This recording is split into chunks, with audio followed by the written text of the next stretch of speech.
Extensions are marvellous for growing out bad haircuts, or even a haircut that you're fed up with. You know, women are notorious for wanting to change their styles often and frequently. It gives us an emotional boost, massive change. Now, if you've cut in a fringe and a month later you've changed your mind, girls are known to change their minds, well, you don't have to wait 2 years to go from here to here. You can wait an hour and it's all back in place.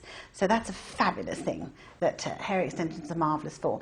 Also, you can have your hair feathered and layered, and then again change your mind and not want to wait a year or two till it gets back to a more solid look.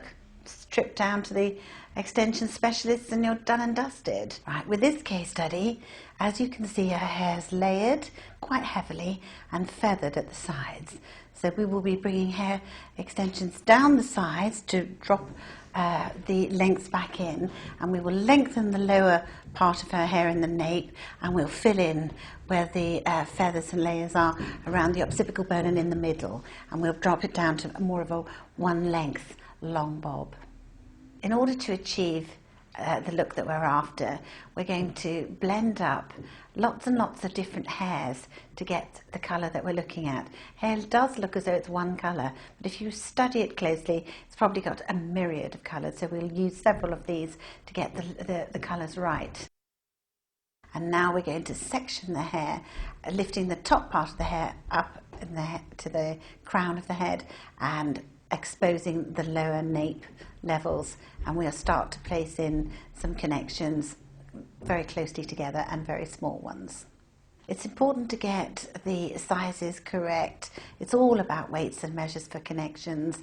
What you want to do is make sure that the hair that you're lifting up from the scalp actually matches in weight and density to the hair that you're adding, so that it's never a question of a few hairs holding an awful lot more strands, which could break and snap your hairs.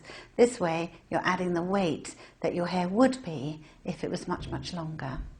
Once you've selected the hair, you're going to come up to the rubber gun, which has got a finger, which rather looks like a finger, of rubber in it. This is very gentle for the hair and very bendy. It is melted at a certain temperature. We're going to wrap a droplet of it around the top of the hair.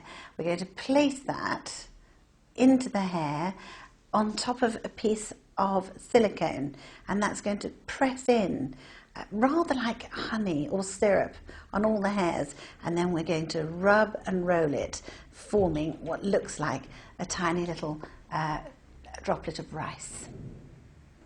As you can see, we have had several layers of which we've added connections, and as it goes further and further up the scalp, it's starting to make one length and over covering any of the layers that were there previously. And we'll do this process right up to the crown for this particular look.